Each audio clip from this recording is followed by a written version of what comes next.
بسم الله الرحمن الرحيم. كتاب أنزلناه إليك مبارك ليدبروا آياته وليتذكر أولو الألباب. صدق الله العظيم.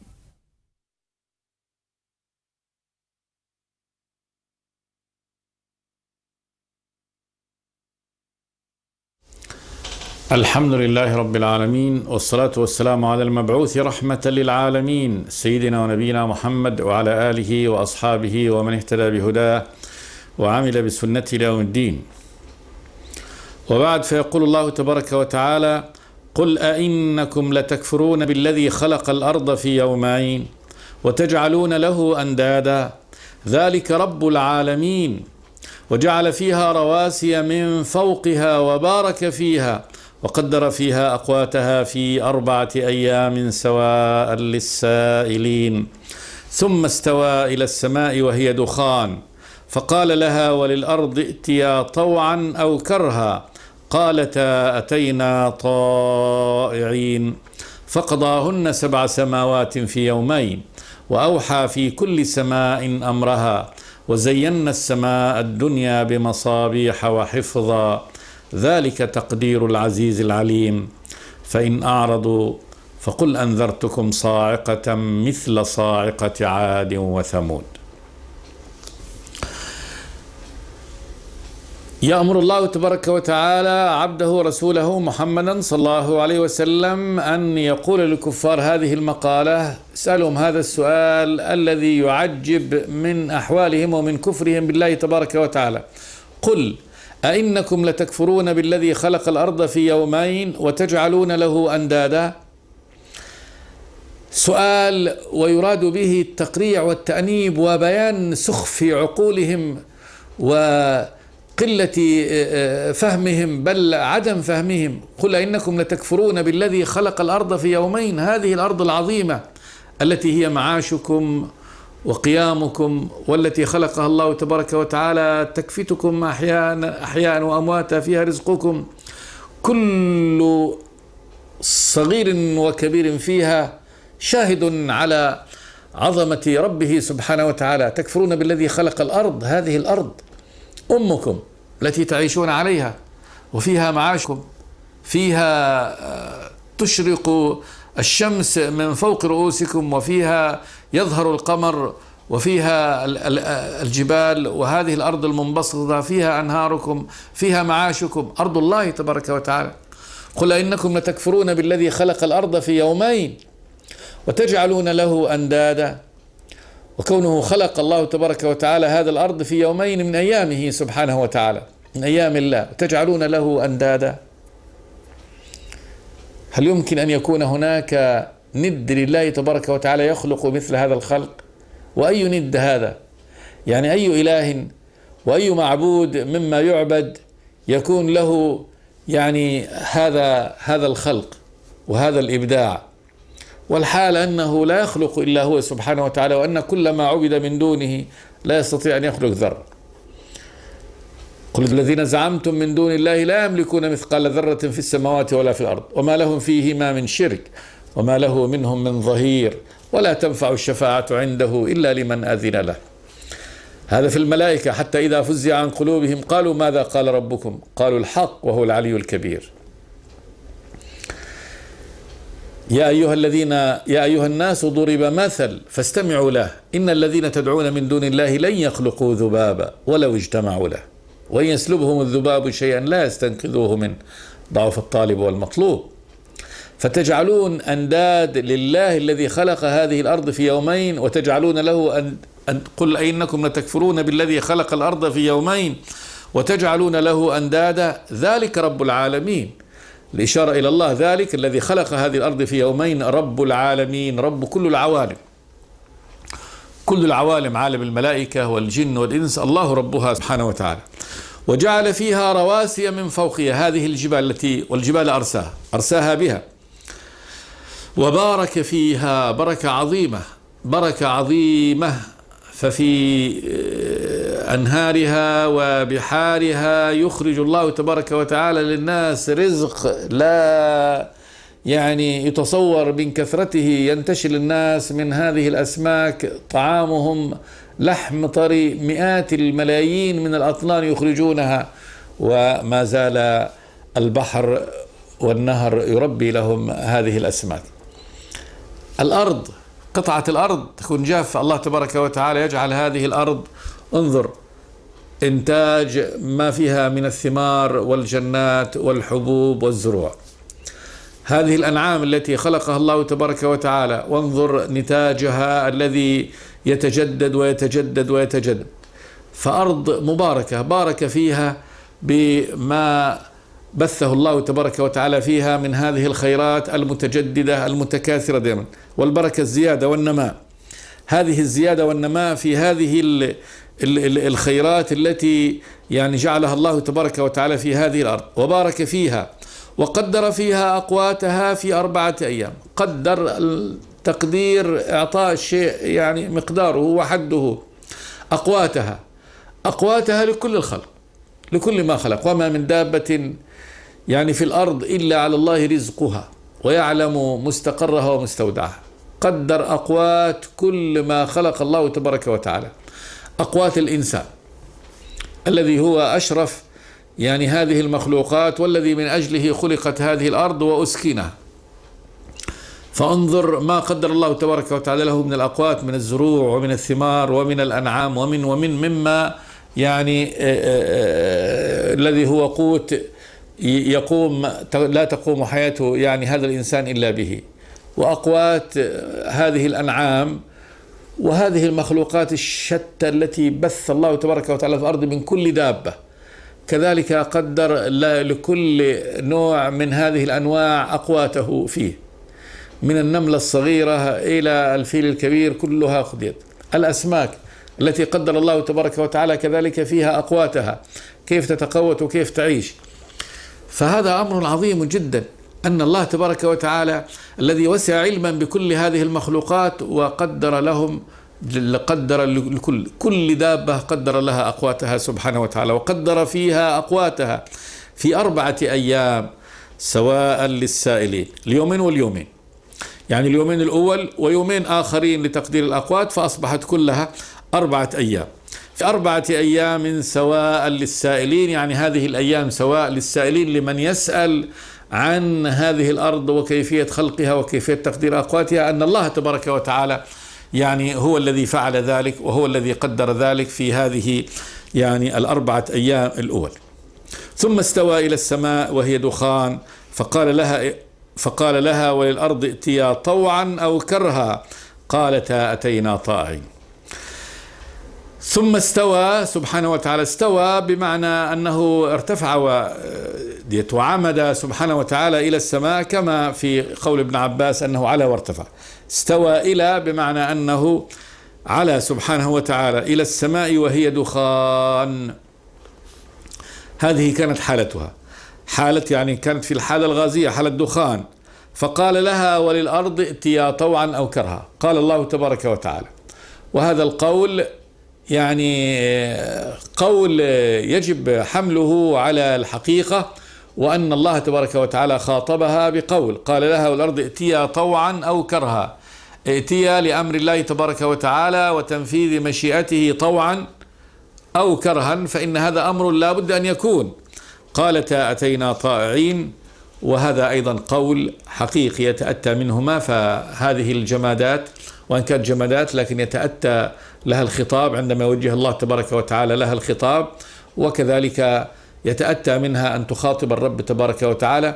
فإن لهذه الجمادات لا شك أن لها يعني إدراكات تدرك، كما وهذه إدراك الجمادات كثير، ليس هذا مجازا كما يعني قاله من قاله مما لم يفقه كلام الله تبارك وتعالى، بل إن لهذه الجمادات لها إدراكات، كما قال تبارك وتعالى وأنزلنا هذا القرآن على جبل لرأيته خاشعا متصدعا من خشية الله وتلك الأمثال نضربها للناس لعلهم يتفكرون. وقال وإن من شيء إلا يسبح بحمده ولكن لا تفقهون تسبيحهم. وقال ألم تر أن الله يسجد له من في السماوات والأرض، من في السماوات ومن في الأرض، والشمس والقمر والنجوم والجبال والشجر والدواب وكثير من الناس وكثير حق عليه العذاب ومن يهن الله فما له من مكرم. وقال والطير صافات كل قد علم صلاته وتسبيحه. وكان الصحابة رضوان الله عليهم كانوا يسمعون تسبيح الحصى في يد النبي صلى الله عليه وسلم، ويسمعون تسبيح الطعام في يده. وقال النبي إني لأعلم حجرا كان يسلم علي وأنا بمكة، الحجر نفسه يسلم على النبي يقول السلام عليك يا محمد. وهذا الجذع جذع نخلة كان النبي صلى الله عليه وسلم يستند إليه في خطبته، ثم يعني لما صنع للنبي المنبر من خشب الطرفاء الذي يقوم عليه، وانتقل النبي من الاستناد إلى هذا الجذع الذي كان في المسجد إلى المنبر، ووقف النبي ليخطب فحن الجذع للنبي صلى الله عليه وسلم وبكى بكاء كبكاء الفصيل، فصيل الناقة إلى أمه، حتى إن النبي نزل من المنبر وأتى إلى هذا الجذع وضمه إليه وظل يهدده وهو يخفض من صراخه شيئا فشيئا حتى سكن. فهذه الجمادات لا شك أن لها إدراكات، والله تبارك وتعالى يخاطبها بهذا الإدراك وهي ترد يعني تجيب الله تبارك وتعالى. ثم استوى إلى السماء وهي دخان فقال لها وللأرض ائتيا طوعا أو كرها، لا بد أن تنفذ مشيئة الله تبارك وتعالى.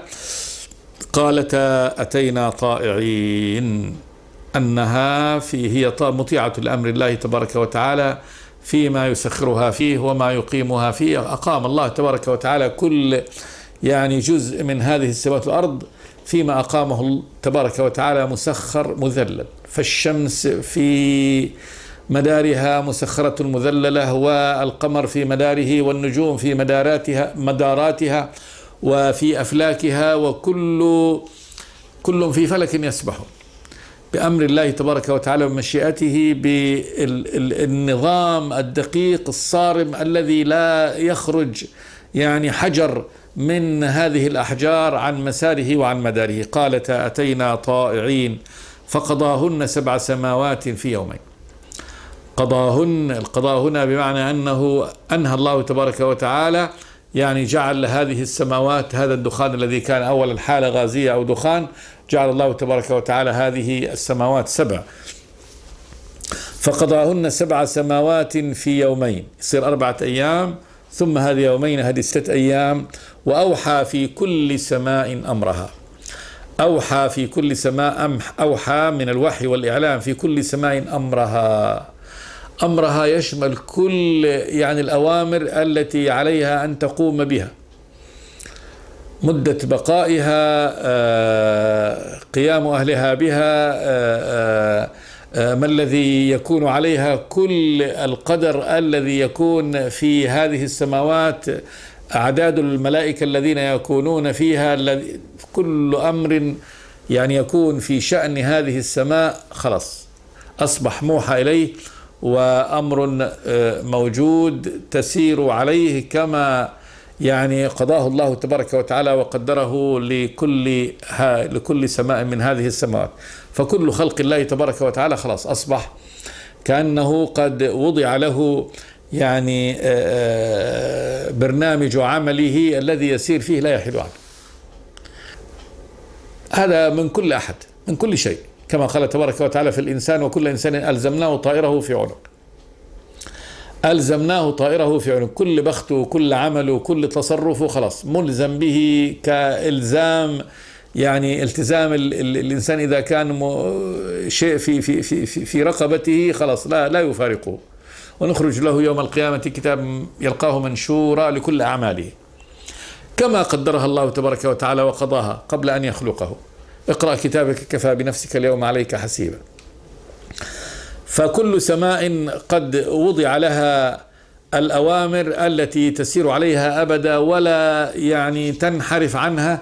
فكل أمر وكل حركة وكل سكون في هذه السماوات قد أعطيت، يعني جاءها الأمر الإلهي لتسير فيه على النحو الذي شاءه الله تبارك وتعالى وقضاه وقدره. فقضاهن 7 سماوات في يومين، وأوحى في كل سماء أمرها، وزينا السماء الدنيا بمصابيح وحفظا. زينا، جملنا. الزينة هي يعني الجمال. جمل الله تبارك وتعالى سماء الدنيا لأهل الدنيا، لأهل الأرض بمصابيح. مصابيح يعني جمع مصباح، والمصباح هو هذه الفانوس أو الآلة التي تضيء. وحفظا، هذه فائدة النجوم في السماء. 3 فوائد ذكرها الله تبارك وتعالى هنا. أولا زينة، جمال عظيم يزين هذه السماء الدنيا، هذه القبة الزرقاء في الليل عندما ينظر الإنسان وهي مرصعة بهذه اللآلئ كأنها يعني قطيفة يعني زرقاء ممتدة، وقد رصع فيها هذه اللآلئ، والتي يتغير هذا المنظر كل يعني ساعة، بل كل دقيقة يتغير هذا المنظر في منظر بديع. فهذا أول شيء، تزيين السماء.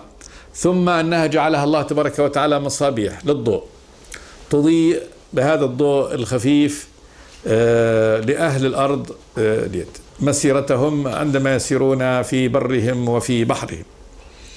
وحفظ، حفظ الله تبارك وتعالى بهذه النجوم السماء من الشياطين، فإنه لا جعل الله تبارك وتعالى هذه النجوم بما حرسها الله تبارك وتعالى من الشهب، هذه يعني التي تنطلق من هذه النجوم في إثر الشياطين، كما قال تبارك وتعالى عن الشياطين: لا يسمعون إلى الملأ الأعلى ويقذفون من كل جانب، من كل جانب من جوانب السماء، دحورا أذلة خاسئين، ولهم عذاب واصب في الآخرة، واصب دائم لا ينقطع عنه.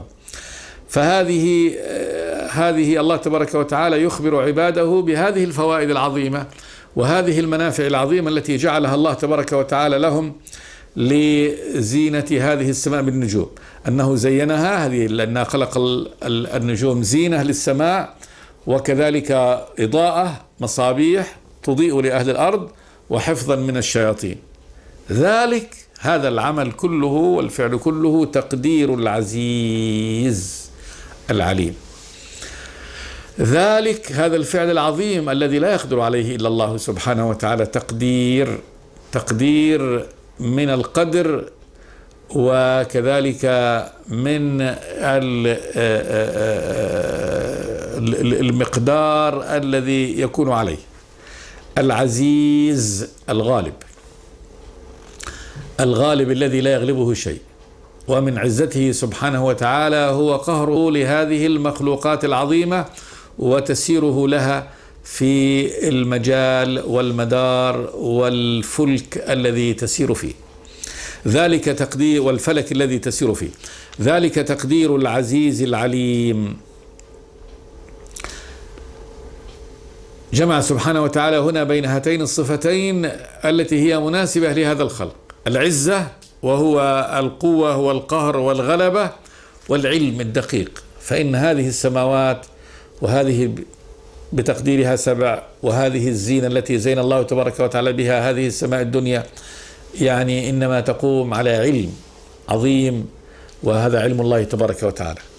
فإذا القدرة والعلم، يعني أن الله تبارك وتعالى المتصف بالقدرة والغلبة على الأمر، وكذلك بالعلم التام، هو الذي قدر يعني السماوات على هذا النحو. فهل هذا الرب الله تبارك وتعالى يسأل، هذا الرب الإله الخالق لهذا الخلق على هذا النحو يكفر به، يشرك، يجعل له أنداد؟ كيف يكون له أنداد؟ كيف يكون لله الذي خلق هذا الخلق على هذا النحو ند، يعني شبيه، مثله، نظير، مساوي؟ والحال أنه ليس في كل هذا الوجود من يصنع لا أرض أو سماء، بل ذرة، ذبابة لا يستطيع أن يصنع هذا. فكيف يكون هناك يعني أو يجعل من هذه المعبودات التي تسمى آلهة أنداد مع الله تبارك وتعالى؟ تعالى الله عن ذلك علوا كبيرا.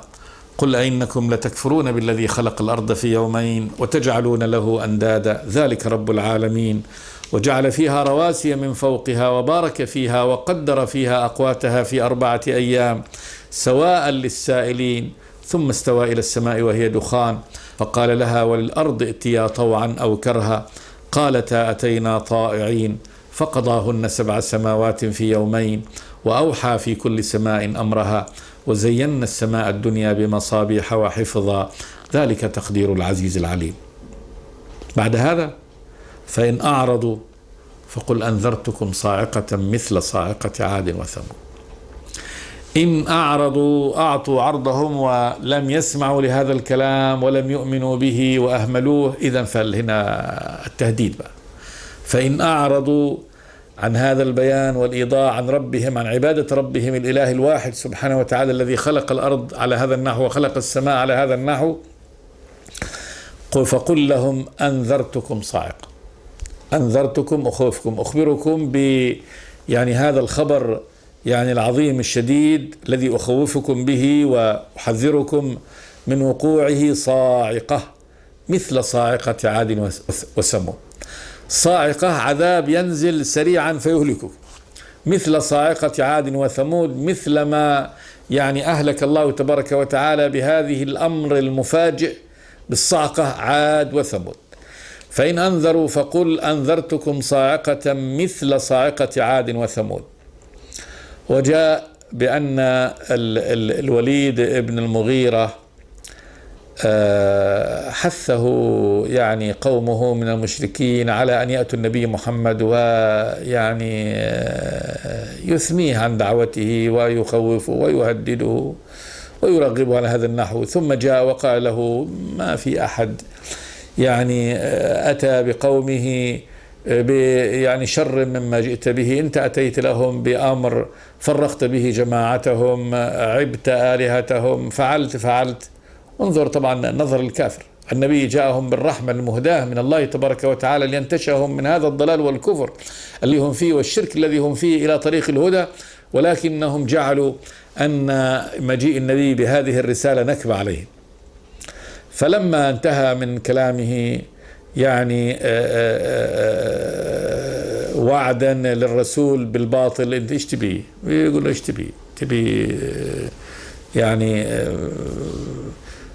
تريد أن نسودك علينا، لا نقطع أمرا دونك، تريد أن يعني إن كان الأمر الذي بك من الباء يعني زوجناك بمن تشاء، إن كان مال نجعلك من أغنانا. فلما قال له انتهيت من هذا، ثم قرأ النبي عليه هذه السورة، قال حاميم تنزيل من الرحمن الرحيم كتاب فصلت آياته قرآنا عربيا لقوم يعلمون بشيرا ونذيرا فأعرض أكثرهم فهم لا يسمعون وقالوا قلوبنا في أكنة مما تدعون إليه، إلى أن وصل النبي صلى الله عليه وسلم إلى قول الله تبارك وتعالى فإن أعرضوا فقل أنذرتكم صاعقة مثل صاعقة عاد وثمود. فعند ذلك أخذ يعني الوليد بفم النبي صلى الله عليه وسلم وقال له نشدتك الرحم، يعني نديت، يعني علم طبعا، وقد كان الكفار يعلمون بأن النبي صادق صلوات الله وسلامه عليه، وأنه هذا التهديد الذي يقوله إنما هو وعيد حقيقي من الله تبارك وتعالى. وقال له نشدتك الرحم وقام عن النبي صلى الله عليه وسلم. ومع وضوح هذه الآيات وظهورها إلا أن يعني الوليد بن المغيرة وغيره لم يؤمن يعني بالنبي صلوات الله وسلامه عليه من هؤلاء يعني صناديد المشركين، وصرفوا عن الإيمان مع وضوح يعني الدلالة والحجة. ولما أتى وقالوا يعني ماذا شافوه رجع بغير الوجه الذي قالوا لقد رجعت بغير الوجه الذي ذهبت به، وقالوا سحرك بكلامه، قالوا انه يعني هذا محمد سحرك بكلامه. فقال لهم شوفوا هذا يعني كلامكم ان هذا شعر او قال له احنا عرفنا الشعر كله، والله ما كلامه بالشعر ولا بكهانة، وإنما قال إن لكلامه لحلاوة وإن عليه لطلاوة وإن أعلاه لمثمر وإن أسفله لمغدق وإنه لا يعلو ولا يعلى عليه وإنه لا يحطم ما تحته. قالوا ما نتركك حتى تقول فيه قول. الآن ستأتينا وفود العرب وأنهم إذا يعني افترقنا وكل قال بقول يعني مختلف فإنهم يعلمون كذبنا فيه، لا بد أن نجمع على قول، لا بد أن نجمع فيه على رأي فنقوله حتى يعني يصدر الناس عنه. فقال شوفوا أنسب قول أن تقولوه أن هذا الكلام أن محمد قد أتى بكلام سحر يفرق فيه بين الأخ وأخيه والابن وأبيه وبين الزوجة وزوجه. وفيه يعني أنزل الله تبارك وتعالى قوله ذرني ومن خلقت وحيدا وجعلت له مالا ممدودا وبنين شهودا ومهدت له تمهيدا ثم يطمع أن أزيد كلا إنه كان لآياتنا عنيدا سأرهقه صعودا إنه فكر وقدر فقتل كيف قدر ثم قتل كيف قدر ثم نظر ثم عبس وبسر ثم أدبر واستكبر فقال إن هذا إلا سحر يؤثر إن هذا إلا قول البشر سأصليه سقر وما أدراك ما سقر لواحة لا تبقي ولا تذر لواحة للبشر عليها 19. هددهم الله تبارك وتعالى هنا بعد هذا البيان. قال فإن أعرضوا فقل أنذرتكم صاعقة مثل صاعقة عاد وثمود. ثم شرع الله تبارك وتعالى يبين كيف كان كفر عاد وهي قبيلة عربية كانت تسكن في جنوب هذه الجزيرة، وثمود قبيلة عربية أخرى تسكن في شمال الجزيرة الشمال الغربي للجزيرة. أباد الله تبارك وتعالى هاتين القبيلتين بكفرهم. قال جل وعلا بعد هذا الإجمال في عاد وثمود إذ جاءتهم الرسل من بين أيديهم ومن خلفهم ألا تعبدوا إلا الله قالوا لو شاء ربنا لأنزل ملائكة فإنا بما أرسلتم به كافرون. اذكر إذ جاءتهم الرسل، والله تبارك وتعالى قال الرسل بالجمع وقد جاء كل قبيلة منهم رسولها، لكن هذا الرسول إنما جاء بدعوة إخوانه الرسل، نفس الدعوة لا خلاف بين دعوة الرسل جميعا. فالمكذب لرسول واحد هو مكذب لكل الرسل لأنها نفس الدعوة نفس المقالة يقولها كل رسول دعا قومه إلى أن يعبدوا الله تبارك وتعالى وحده لا شريك له. إذ جاءتهم الرسل من بين أيديهم ومن خلفهم، رسل من بين أيديهم في المكان وكذلك في الزمان، ومن خلفهم كذلك الرسل الذين أخبر الله تبارك وتعالى أنهم سيأتون فيما بعدهم ألا تعبدوا إلا الله، رسل من قبل ومن بعد ومن أمامهم في الأرض ومن خلفهم في الأرض يحملون رسالة واحدة من الله تبارك وتعالى كل إلى قومه ألا تعبدوا إلا الله. هذه الرسالة، هذه رسالة كل الرسل ألا تعبدوا إلا الله أيها المخاطبون. عند ذلك قالوا لو شاء ربنا لأنزل ملائكة فإنا بما أرسلتم به كافرون. مقالة تدل على الكفر والعناد والجهل. هذا الرسول رسولكم قد جاء بدعوة بينة واضحة ومعه الدليل على هذا، وهذا فعل الله تبارك وتعالى، هذا اختيار الله تبارك وتعالى أن يرسل في القوم رسول منهم ليخبرهم، وما أرسلنا من رسول إلا بلسان قومه ليبين لهم. لكن أنتم قالوا ليش ما نزلت لنا ملائكة من السماء؟ اقترحوا هم على الله تبارك وتعالى أن تكون الوسيلة لهدايتهم هذه أن يرسل لهم ملك من السماء، والحال أن هذا كفر وعناد ورد للحق، وإرسال ملك غير مناسب لأن يدعوهم إلى الله تبارك وتعالى. فإن جاءهم هذا الملك بصورته فإنهم لا يحتملون مرآة، ما يحتملون مرآة فيصعقون ويموتون، وكيف يخاطبهم وهو ملك على هذا النحو. ثم لو جاءهم بصورة رجل لالتبس الأمر عليهم ولم يعرفوا الأمر.